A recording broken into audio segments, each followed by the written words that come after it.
Welcome to Psychology at Work. I'm Dr. Paul Brewerton, otherwise known as the Strengths Guy. As a Doctor of Psychology and the founder and chair of Strengthscope, I'm here to share my insights with you. Tune in for a regular dose of positive, strengths-based content. My podcasts are packed full of tips and tools designed to enhance your world of work. Ready to dive into the good stuff in this episode? Then let's go.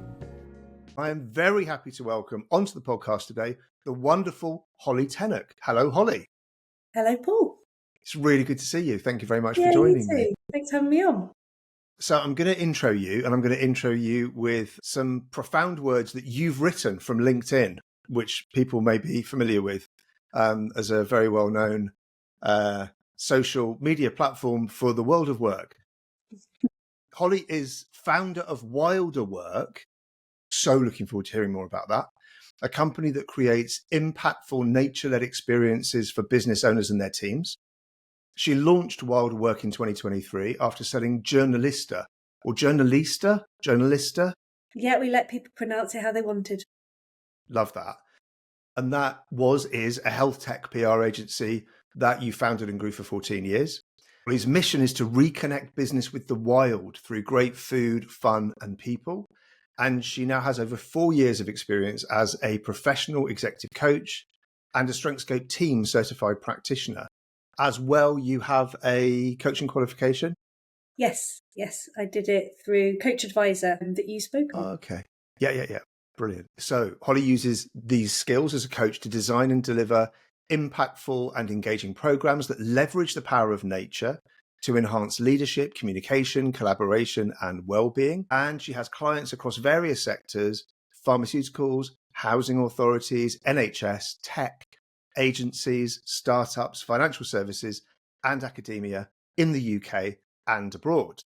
So what we're going to be talking about today are a few things: how strengths can play a positive role with neurodivergence, your work, Holly, with teams and individuals using Strengthscope, including from a neurodivergence perspective, and what people can learn from that. So if that's all good with you, I'd love to kick off by hearing more about your backstory. So if you could let us know a little bit about your life, your career story, how neurodivergence has been part of that, and also how Strengthscope has been involved. Brilliant. Thank you, Paul. And for that lovely introduction. So I started off my career in HR, actually. I started off after graduating in the NHS. And there I had a great job where I was analysing different roles, and we were trying to root out gender bias in them. So we were seeing, where there was porters who were paid more than cleaners, historically because men had held porter roles. So we were looking at what makes a job difficult and what warrants better pay, which was a great background really into still what I do today. And from there I sort of leapfrogged into journalism. Management was never really my strong suit, and I didn't really want to carry on and sort of go up into the sort of higher echelons of NHS management. So I went into journalism, worked for the Health Service Journal, writing features on workforce, and from there on went into being an economics journalist and a political journalist, which I absolutely loved, writing sort of sector titles, did a bit for HR magazine, CIPR, all those sorts of things. And then from there went into the European Parliament, where I had a fantastic job working on the Women and Gender Equalities Committee, which sort of carried on that sort of passion still about roles and sort of different biases, and I did a lot of sort of public affairs and public relations there, sort of writing and getting those stories into the paper, and really have always sort of worked on taking stories, taking rich, complicated narratives, and really distilling them and simplifying them for people. I think one of the ways that I now understand that neurodiverse brains work when they are in flow and working really well is that they're able to see sort of constellations out of very messy data. And I think often when you are presented with some really complex stories and things like that, I could always see the patterns in them and the story, and was able to pull that out. And I absolutely love doing that today when I hear people's messy stories of why they're there, what they want from coaching, and just sort of can help piece that together for them and say it back to them in a way that feels a bit clearer and able to take the next step on. Yeah. After working for the European Parliament, thought I got the chance to start up my own PR agency, which I did. I was about 28 then, and I specialised in health tech, which at the time was a really growing area, and sort of built on all the other skills that I had. And I grew that for 10, 11 years, at which point we got the chance to be bought out by another agency.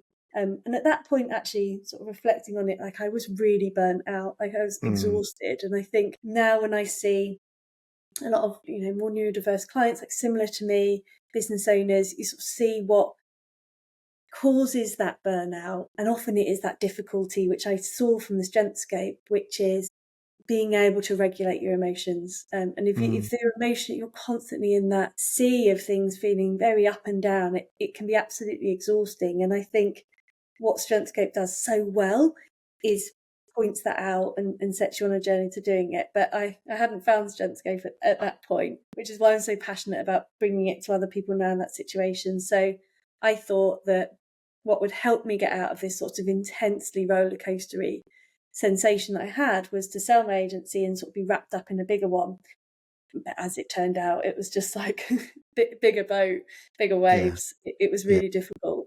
And so I sort of took that feeling of burnout into then 2-3 years of doing an earn out over COVID, which is intensely difficult. And I think one thing that being a neurodiverse business owner gives you is a big space to sort of work out how to support yourself. So I definitely built a business that really worked for me, from how we had all of our tech stacks through to the team that we had, through to the incredibly lumpy carpets where I was able to head at things. And when we sold, a lot of that was gone. So coming out of that time, when I thought I'm going to requalify as a coach, when we sort of went through all of that and we talked about psychometric reports as part of the coaching course, and I had been an absolute fan of psychometrics before, like always wanting to unpick, get deeper, understand more. I think I struggled with, like, how do I understand this person perhaps more than other people did?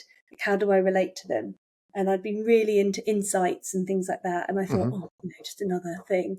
But what was amazing getting into Strengthscope and combining it with coaching, I just think it was the most impactful psychometric report and probably coaching I'd ever done. And just, it was a bit of a grief really, because I thought, oh my God, if I'd have had this 3 or 4 years before, I had invested so much in my own coaching through different coaches, and they're all brilliant, but it hadn't given me the lens and the sort of accuracy and also the sort of self-acceptance that I think Strengthscope has brought me in these last few years, and helped given me to other clients as well. Amazing.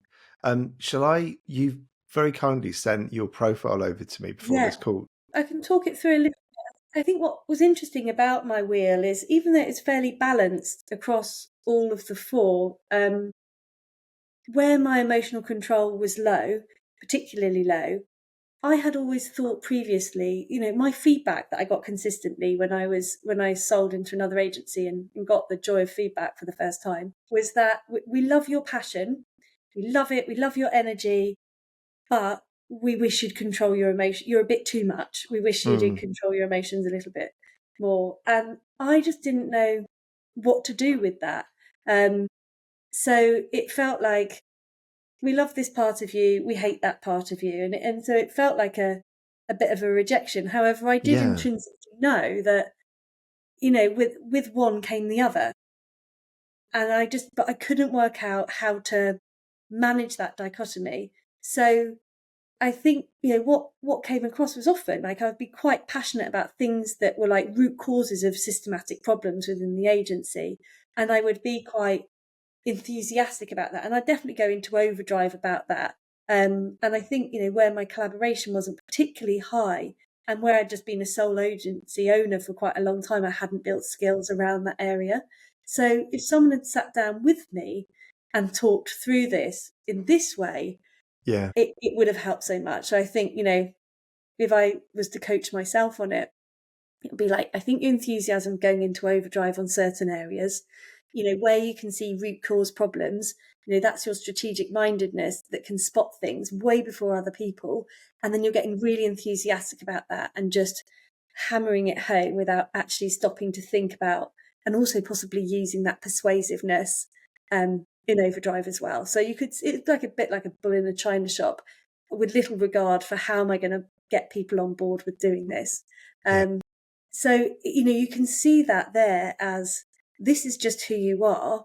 It's not bad, but how are you going to manage it? And so I think that would have really helped me. So I could have thought, okay, well, I could have brought in critical thinking to that, or a bit more creativity, or things like that, rather than someone saying you just need to control your emotions a bit more, which just felt like I am trying so hard at doing that all the time in my life at every point. To Yeah. say I need to do it more, like I literally, it's trying to get 101% out of me trying. Understanding that and giving myself grace with that, and also understanding a little bit about, and then I try and, I find fascinating through coaching people is those people who are really high in emotional control, who you would conversely think, or I would have previously thought, never think about their emotions. They're Mm. cold and shut down. The converse is true, and they are constantly thinking about their emotions and managing them much more proactively. Yeah. And that for me was this like enormous aha moment, and has been a real gift for me from coaching other people, because that's what I've learned and that's what I've been able to Yeah. pass on.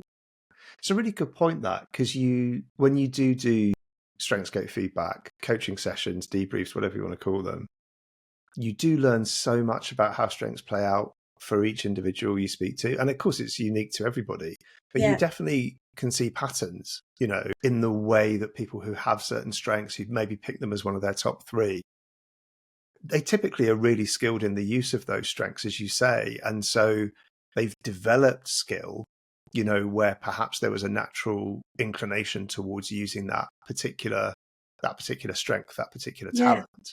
And they've just got really good and really nuanced at it. But you're right, if you keep on flogging yourself over an area that's draining, yeah, you can get better at it, but it's going to be diminishing returns quite quickly. Absolutely. I think emotional control is like, it's a weird one in this box of strengths. It's almost like, and I don't know whether that's just because it's a difficult area for me, but it's almost like it's the one strength where I think there's a lot of fear and judgment attached, perhaps more than anything else. And I think and it's the one that's almost in reverse, because people will call somebody with low emotional control too emotional. Mm. So that person will have grown up thinking they're too emotional, too sensitive. So as a result, they almost shy away from thinking too much about their emotions because they're scared of them. So they almost think, I'm too emotional, so I mustn't think about my emotions too much, because then they'll be even worse. However, it's the opposite. Mm. Whereas if I think, if someone says you're not strategic, do you see what I mean there? It's Yeah. a very confusing strength out of all of them to get your head around, but possibly I'd say the most important in terms of Yeah. life satisfaction. Yeah, look, I agree with you. My emotional control is in a very similar place to yours, and I'm in awe of people who have that as a natural strength. And how it plays out in people that I've met who have emotional control is very different, person by person. There is often an underlying value of, I don't know, in a work context, maybe a desire to maintain professionalism. Like there's an urge and a want to make sure that you're presenting yourself in a way which is professional, which is maybe polished. It's as you want it to be, and that's important. But when it's used in a team, for example, it can be incredibly helpful for diffusing, kind of conflict situations or high stakes, tense moments, because you've got this person who can bring calm intentionally into what might be a very turbulent moment. So I think you're right. It's a fascinating. I find them all fascinating, I've got to say, but we're Yeah, not going to get into that, because no. we'll be here the whole time we're going to talk, just talking about different strengths. But thanks for bringing that, because I think emotional control is definitely worth a moment or two. Well, I think it's the most important in the context of neurodiversity as well, actually, because where Yeah, I coach neurodiverse people with ADHD, where they have self-disclosed ADHD, or whether diagnosed or short, like that is always the issue with which they come in, and that is the issue yeah, they're getting the most feedback on. And that is the issue, probably, without a doubt, causing them the most issues within the workplace and personally as well, because what happens with ADHD is you sort of go into a shame storm quite easily. Mm, And so being able to work out how to, that is there and it's going to, and sort of accepting that this sort of default blueprint is the mm. first part of the sort of radical acceptance and self-compassion that is seen Mm. as really the sort of best way of thinking and treating ADHD in terms of sort of helping people manage their symptoms better within the workplace. Yeah, that's fascinating because you see your strength scope wheel, and it does help to have a way of decoding it. Whether that's that we have a self-serve option now, but ideally, in a situation where you have someone with with a neurodivergence, you would have somebody with you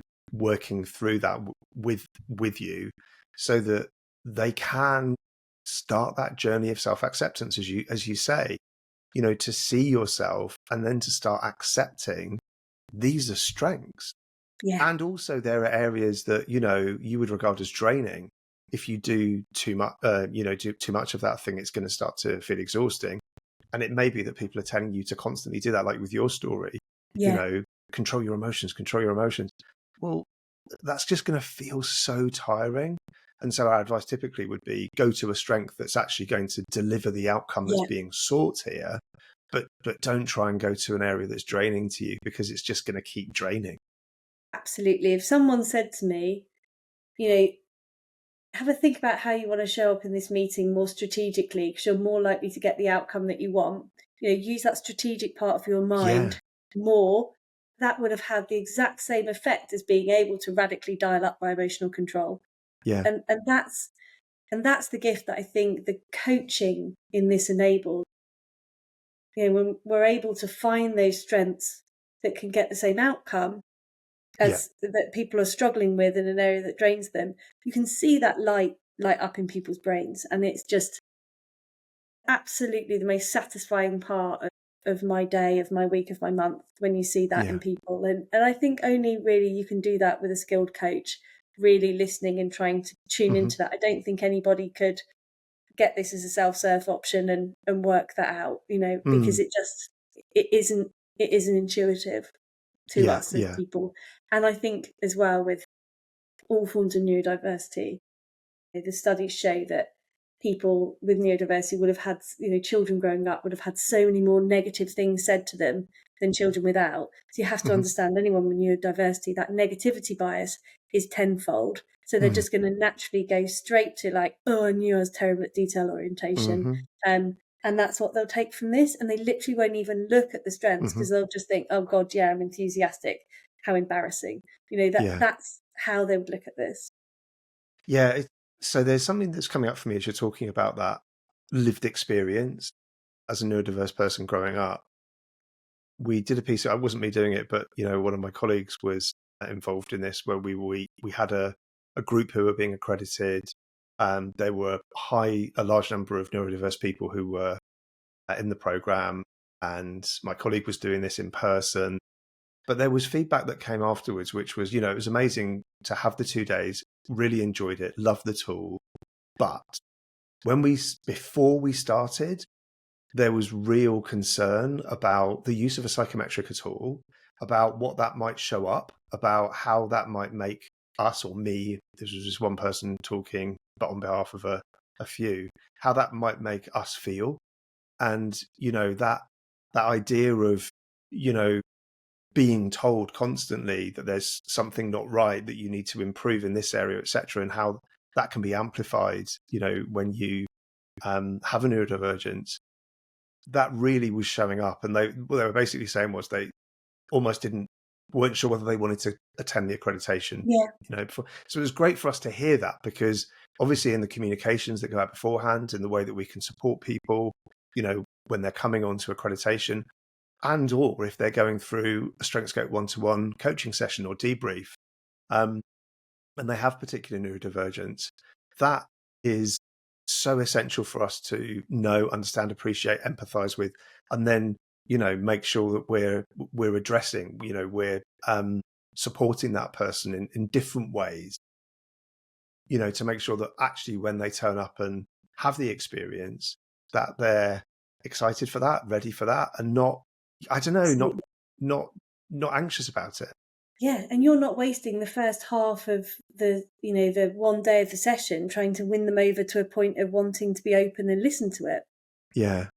Yeah. I found that with ASD profiles, I think within neurodiversity, I think even if you're undiagnosed, people will have a sense of they're really good at some things Mm-hmm. and really not good at other things. And they might have differing levels of vulnerability around disclosure around that. And the other part of neurodiversity and how people have been adaptive is all about masking. Mm-hmm. And a part of and that would have been a learned behaviour from a very young age Mm-hmm. in my generation. And it's only now really where we're having much greater rates of earlier neurodiversity, diagnosis, that young people are being brought up in a way that they don't have to mask as heavily. The idea of being unmasked in a room of your peers and maybe senior is hellish. Yeah. And I've seen that from ASD colleagues who just flat out refuse to take part in things like this, and neurodiverse colleagues who have had real breakdowns over it because they've not wanted to, or felt that it has sort of furthered that sense of shame. Mm.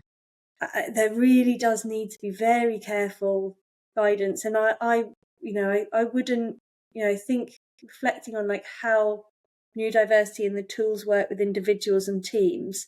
If there's any neurodiversity in the team, I would, and pretty much with most teams, I would want to do an individual run through of their strengths report ahead of then doing any teamwork. I Yeah, think that it makes, just yeah. really enables the sort of, the psychological safety setup that needs to happen. Yeah. So tell us about that. I mean, there's a few things there. I'd really like to hear more about your work. You've talked a little bit about with individuals, but also within the team context that you're just bringing in, and the interplay between the two. So if you've got neurodiverse individuals within a team context, how do you approach that? You've just given a really clear indication of how best to approach it. But what's been your experience of using StrengthsCope with individuals and with teams? How's it helped? What's it done? So I think I think whenever you do teamwork, there's certain sort of personalities that can often really undermine what can be achieved during that day. And often they can be more neurodiverse personality types. So there's the personality type that is sort of low in emotional control, high in enthusiasm, perhaps low in optimism, and low in self-awareness, that will just run rough, just be like blurting out their opinions, which Yeah. are often quite negative, without any sort of, with massive enthusiasm for their own voice, continuously throughout the day. And that's really hard work, Mm. both as a facilitator and then as other people attending that session. So, and that does tend to be sort of that's a sort of unself-aware ADHD type, and then there's also the sort of more neurodiverse type, which is, very into the detail, really refusing to sort of come forward and explain any detail, anything, not participating and pulling out. And I think both of those sorts of personality types are quite extreme versions of ones that really do sort of affect the dynamics of a group in terms of what you might want to achieve in a senior leadership team session or something for the day. So Yeah.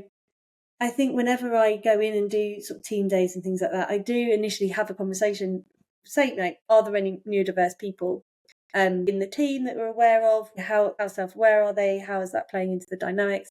And then you also might say, and then we almost might have some one-on-one briefings with some of those people and try and think about how they want to go into this group and how they want to work. And then we also would set the ground rules about how we're all going to show up in this session and things like that. And when these things are done from the beginning through both the strengths and the neurodiversity lens, you do find that you tend to sort of smooth it out a little bit.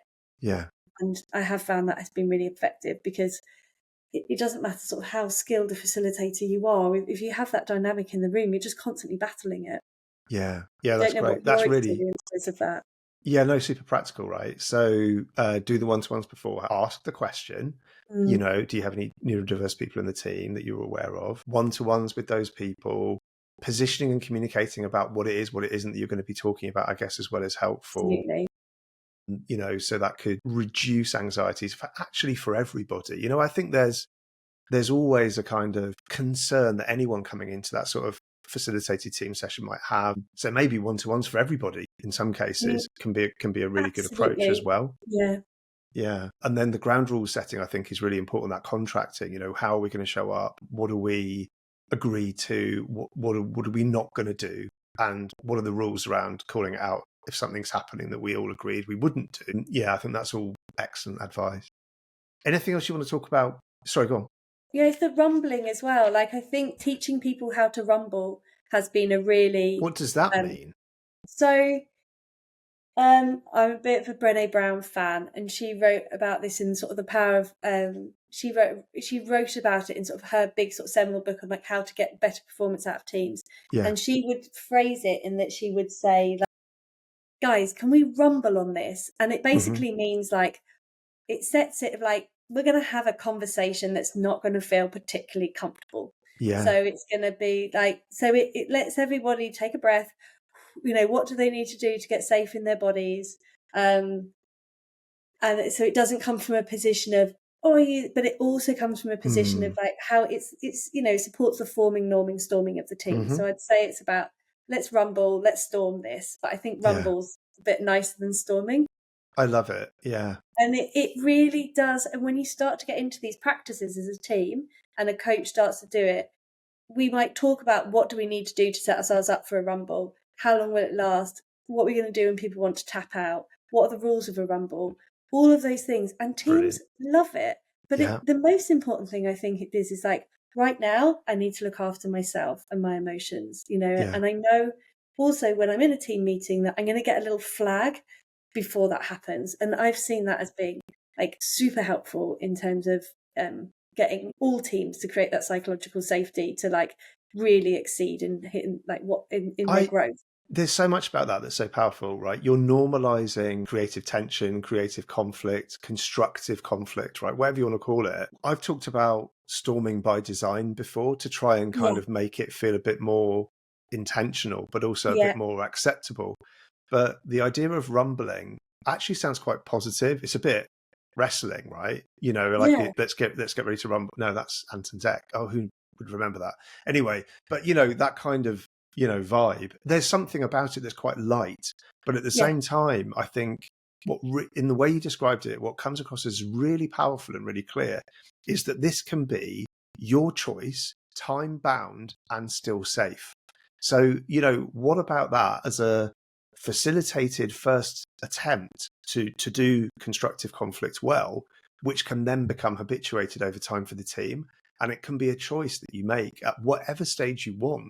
We're now. What was the phrase exactly that you said? It's time. It's not. Let's get ready to rumble. No, That's it's in just my like, head. can we? It would be like, can we rumble on this? So it's That's first of all the really good. request. Can we rumble So on this? Yeah. because it would be so if I think back to when I sold my agency, like what I found really hard was being in like 2-hour board meetings or 2-hour management meetings, and sometimes I'd say something and someone would just be like, no, you didn't say Yeah. that. You said that again last week. I'm sick of the way you do this. And I would literally be like, like Yeah. that, Yeah. because I am quite like, I have rejection sensitivity disorder. So like, that's a big part of like Okay. ADHD, which is like, if someone says, I want everyone to like me and I need to Mm. feel safe and I massively people please and I fawn in order to do that. Which would surprise people because often people seem quite assertive and strong, so they would never pussyfoot around me. But I suddenly go from that into like Mm. on the floor, which Yeah. is just a part of that lovely ADHD brain. So essentially, what I would then do would be disassociate. So I would Mhm. find that so intensely difficult getting something like that. I would initially respond, and then if I got overwhelmed, just disassociate. It looks like I've gone to sleep almost behind my eyes, and it'd Right. be very hard to get back into my body. And sometimes Yeah. I've had this intense feeling, and it's like a trauma thing, like coming up out of the back of my head and looking Mhm. down. Hmm. on myself. So it's like I would get a sort of 360 view of the room, and I'd find it really, I'd almost hear my voice and do this. It's a horrible, nauseating feeling. Mm. And so it became really difficult to perform well in those meetings. Yeah. Um, however, introducing this language and being just like, can we all read this book? Can you look at it? Like, all I need is can I rumble with you on that? And I'd be Mm. like, okay, and I might say, can we do that in half an hour's time? Like, I'm feeling a bit overwhelmed from the Yeah, last yeah. rumble we just had, and I kind of need a minute to sort myself out. It's letting I people love it. get their emotions to a place, and Yeah, to be aware that some conversations take more energy for different people than others, and that yeah. in order to have those conversations well, we need to sort of seek permission to do them first. Yeah, yeah, yeah. Yeah, and I suppose the strengths element to that. So, bringing it into that kind of strengths or strengthscope language, um, that's a helpful way of recognizing how you could rumble more effectively, or how it Yeah, may be if you've got a strength in common. I talk, sometimes about strengths monsters, that you unwittingly as well, where you might have the same strength and then you end up going to that place, both enjoying the process of, using the strength together, but it just gets out of hand and can become overwhelming. So kind of recognizing if you've got both profiles in front of you, if you're familiar with that person, you can see what's happening, then you can start actively managing the energy that's going to be the strengths that are most useful to that rumble in the yeah, conversation or in the group as well. yeah. That's the lovely thing about a group. You could say, okay, so we're going to debate this, and we're both really into the detail. I would say, actually, I'm just going to bring in Catherine here because she's got much more of a strategic mindset. Yeah. Can you pull us out of the detail when Hmm. we're both two in it? Yeah. Or that sort of, and that is just like, I mean, that is where that, like, everyone feels super valued, and like they're all using the things they want to do. Like, that's where you really see a team Yeah. excel, and everyone goes like, this is the job for me, this is where Yeah. I want to be. Yeah, yeah, absolutely. Yeah, and I kind of see where I fit in. I see what my role is here. Mm. Yeah. Is there anything else you want to share on teams or individuals before we get into where you may have experienced challenges with StrengthsCope? Because everything we've talked about so Yeah, far has been positive, and I just wondered if there have been experiences that you've had which are more challenging, less positive perhaps. But anything else you want to share about before I that? think it's just, I think when you have, there's lots and lots of very senior people with ADHD running businesses in senior leadership teams, because they are often amazing at strategy and creative thinking, and they get into that. And I think, if you're looking to support that colleague or things like that, I think what's really interesting is just being able to recognize that one thing they will do is get into shame storms, where Hmm. they are sort of, even though they know what shame is, they know not to do it, they've worked on that internal voice, some certain things will just send them into that. And the way the brain works, like, far deeper and quicker than other things. So I Hmm. think being aware of when someone is in that, and just like being able to help them through that, or just let them be for a little while when they're in that, I think is incredibly helpful. And I think, especially recognizing that perhaps collectively as a team, especially because I think that's when people burn out quite quickly, Okay. um, when they go into that. And I think, the one way that we can get out of or prevent shame storms is vulnerability. Like, the antidote to shame, it is not guilt, or it is vulnerability. And that's about where you give people permission and the tools to support you. So Hmm. you would say, for example, if I'm going into a senior leadership position in a team now, I would be very clear on, like, I am great at strategy and creativity. Come to me on those things. Yeah. I will miss the detail. However, you need to tell me to engage my critical thinking on a thing, and I'll be better at putting it through. But detail will be my blind spot. So don't expect me to be on that. But in a way, like, it then gives permission to people to support that, rather than going, Jesus, she's really not on the detail. Yeah. You're like, yeah, absolutely. But acknowledging we all have 7 strengths. And so sometimes as well, if this is the support that I need, what support can I give you? What do you need? Any language or tips or Hmm. prompts to help you challenge me on those things? Because sometimes you can say all these things and people look at you like this and just think, I'm never going to say that to you. So then you'd almost give them like a little prompt, like a cue, like you could say it in exactly these ways. And then I've seen people do it. And it's like then saying, thank you so much. And that's where you get that like really juicy vulnerability, create, team working that then stops the shame storms happening, Yeah. which can be Yeah. so. Yeah. I mean, I think most of Trump is a shame storm. It's like those sorts of, it's like you see these things play out in a really big way and they're really toxic. Yep. Absolutely. You said the T word. I want to go there. I'm So, going to resist. Fair enough. Okay. Yeah, I mentioned around any challenges that you've had, particularly working with neurodiverse individuals or neurodiverse individuals within teams. Yeah, anything you want to share on that with regard to StrengthsScope? I think, when we talk about neurodiversity, we talk about it in this sort of big bucket that includes some really different personality types.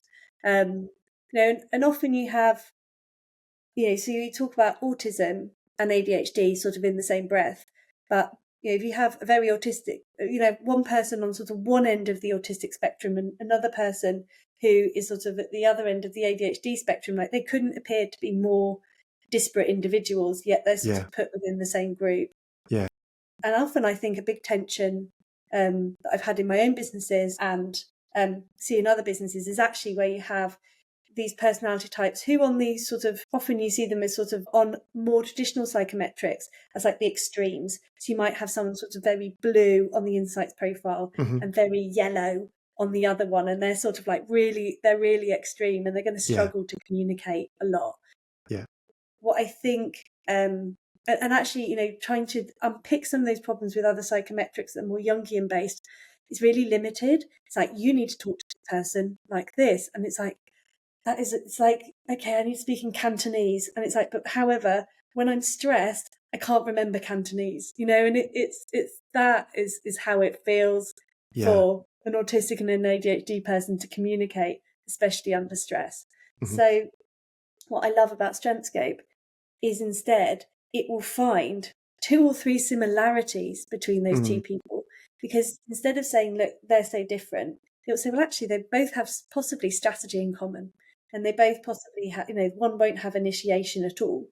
Yeah. And actually, that person can rely. And then you start to. The other thing about neurodiversity is you're not quite as aware of other people as perhaps a neurotypical person would be. So you kind of can, because your own sensation of living life is a bit like you've lost 5 layers of skin. So you're much more on your skin as a neurodiverse person.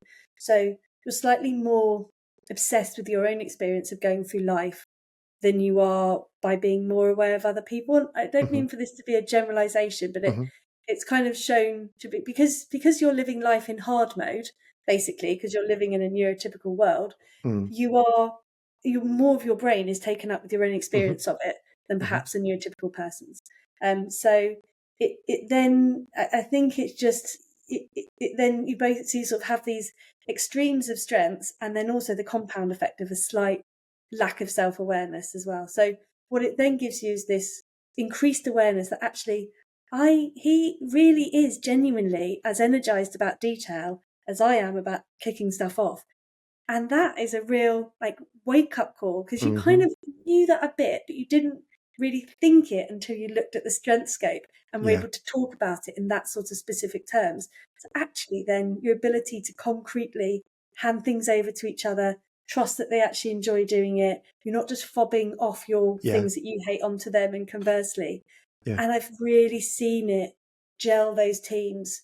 Those two really people who are really struggling far more than anything else, because it almost gives them the nuts and the bolts of how to put their relationship together, rather than like a sort of schematic, rather than a language. Does that make sense? Yeah, totally makes sense. Absolutely makes sense. And we were talking before about autism, and maybe, and you're right, absolutely right. Every neurodiverse person is unique in the way that neurodivergence is going to play out for them, or combination, or whatever it is.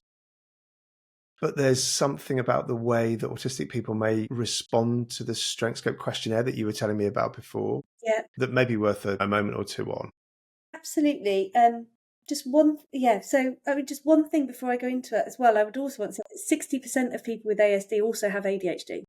So there's almost like this new body of increasing self-awareness around, like, actually, is there a combined diagnosis that sits as something different? But for those people Right. with a combined type diagnosis, it's literally like living with a push me pull you inside of them. And so for those people, understanding their strengths on the blueprint schematic is profoundly impactful, Yeah. and also can help them understand which one of them is pushing, pulling, and starting to navigate their way through what part of their neurodiversity they want to use today to get where they want to get to. Is that you? Sorry, go ahead. And that's interesting. And I haven't had this experience of coaching many people with a combined diagnosis type, but those that have, it's phenomenally impactful. I just wonder if that, because I've heard people with that sort of combined diagnosis talking about, and I've heard you talking about using StrengthsScope to hack yourself.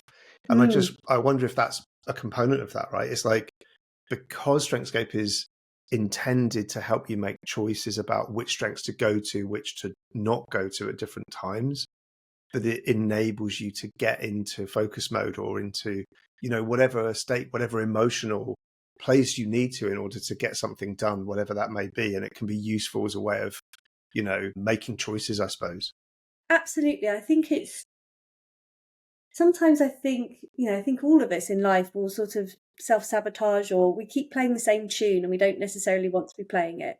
So the same tune that I would make is I would often deliberate over a decision for ages and ages and ages, and think about everyone else's opinion and sort of how I could meet their needs around it. So you've got critical thinking in overdrive, plus empathy in overdrive. And then in the end, I get so sick of being in that situation, I just come in with initiation and just do whatever was at the front of my head at that moment, at which time I did it. And then I would go into a deep, dark, critical thinking about myself. Oh my God, why did I do that? I'm so good at strategy and creativity. Why didn't I use them? But I wouldn't have. And I just thought that this was really typical to me. And it was like this dark recess of my mind that just kept doing the same problem again. And I've seen it in a couple of other founders. When we've sort of been coaching for about a year, they've similarly like had this really weird decision-making framework. And then they've done it like that and then gone into this like deep remorse pit over it. And as I've understood more about neurodiversity and psychology, it's called like the DMN part of the brain or something that then obsesses about things and can't let it go.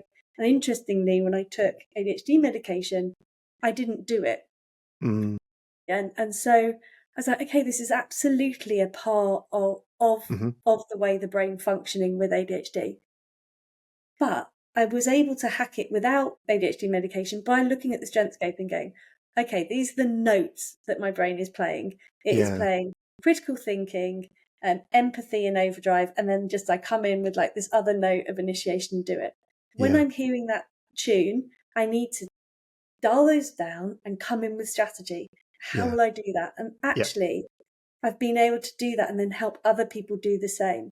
And I think it's seeing it on that granular basis and also going, where's strategy in my brain? You can almost go, oh, it's there. Yeah. I know it sounds weird, but it feels like a different muscle inside your brain. But you've talked about before StrengthsScope being a blueprint to your brain, like it actually giving you information, not literally. I mean, it's not literally what your brain looks like if you had an MRI scan or whatever, but it definitely gives you like this diagrammatic of choices around how you can use your brain differently. If you give yourself a minute, if you take a breath, if you don't get caught in the pattern, in the repeated tune, and you kind of come out of it, and then you can start to notice it, and then you can, take more control with practice, right? And I don't think, either of us are saying this is something that you can like do instantly, but it definitely provides a level of awareness that you can then build from, over time and get practice. Absolutely.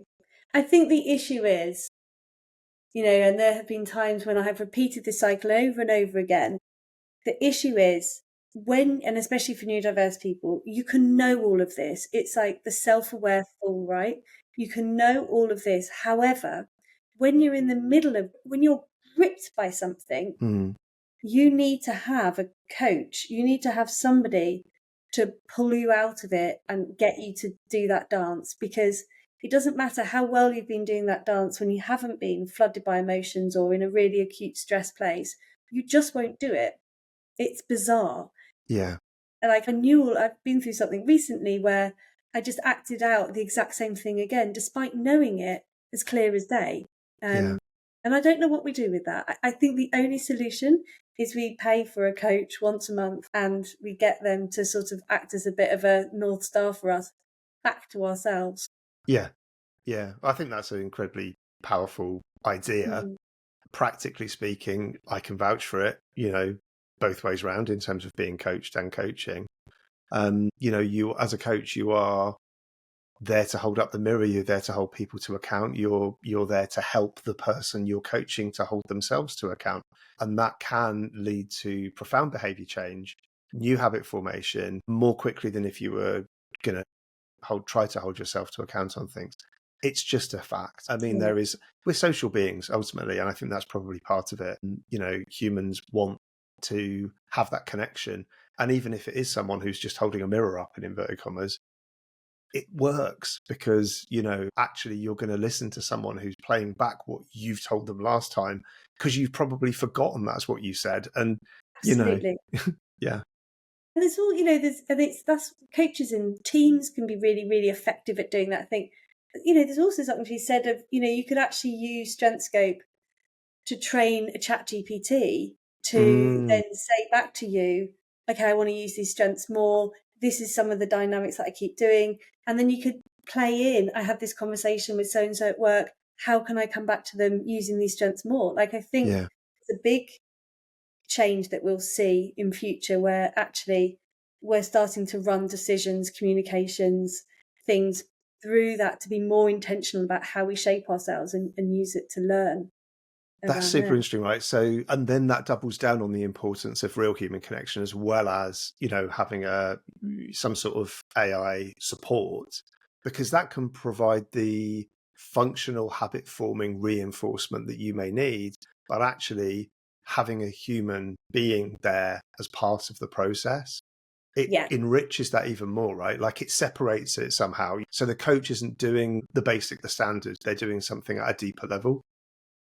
Absolutely. I mean, that's why I founded Wilder Work, because it was about trying to get people to really ground any growth that they were doing in themselves or within the business in a sort of physical space, a beautiful, wilder, more nature-led place. So you're actually getting people out of the office, getting people outdoors. Yeah.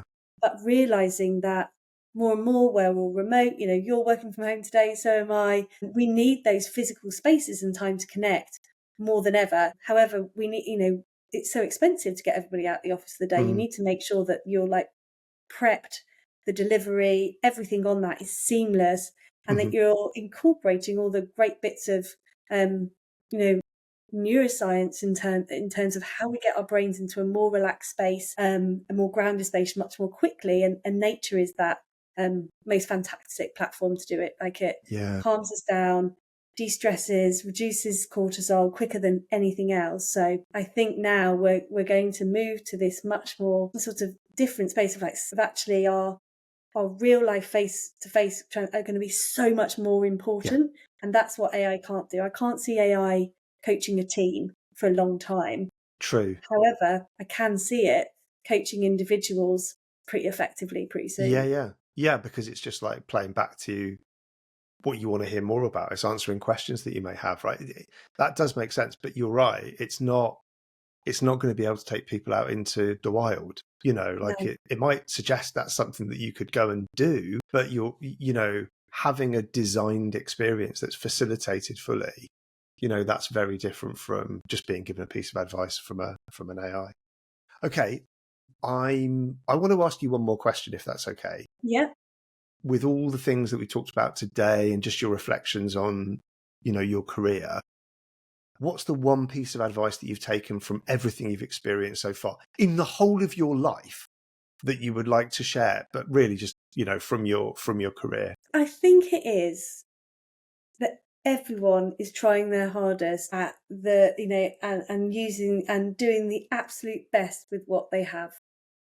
And I think if you take that down to a level that is literally like, you're walking through Oxford Street and there's a guy on the street and he is begging and he is, really, really struggling. Like, he is doing the absolute best at that moment, everything that he has.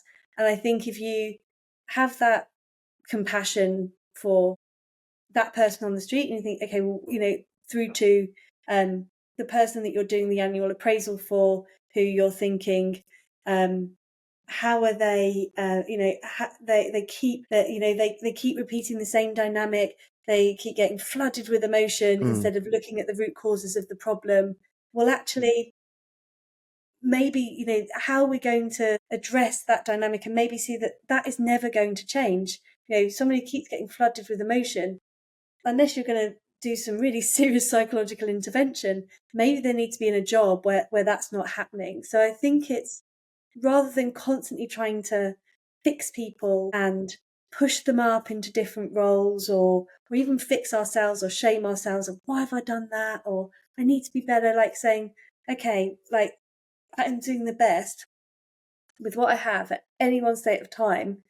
Now, what does that tell me about the situation? I think sometimes we're too quick to label people as lazy or not trying hard or things like that. But I rarely ever see that is the case. I think I love that. Everyone's trying really bloody hard. And I think including us, right? Yeah, like, and giving ourselves that break and that self-compassion that 100%. We were trying to do our best. We are trying to do our best, rather than we need to do better. We constantly need to be berating ourselves that it's not quite good enough and we've got to do this thing better or differently in order to get there.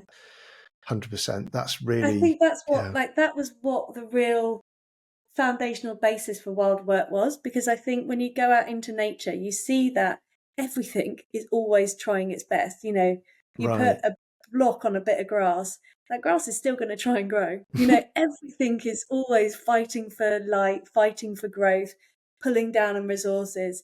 No tree ever just goes, can't be bothered, not going to grow. There's a rationale and an environmental reason behind that. And I think when you see the fight for life, you recognise that more intrinsically within yourself, and you give yourself much more compassion, and you just see things through a less, I just think, a less judgmental lens.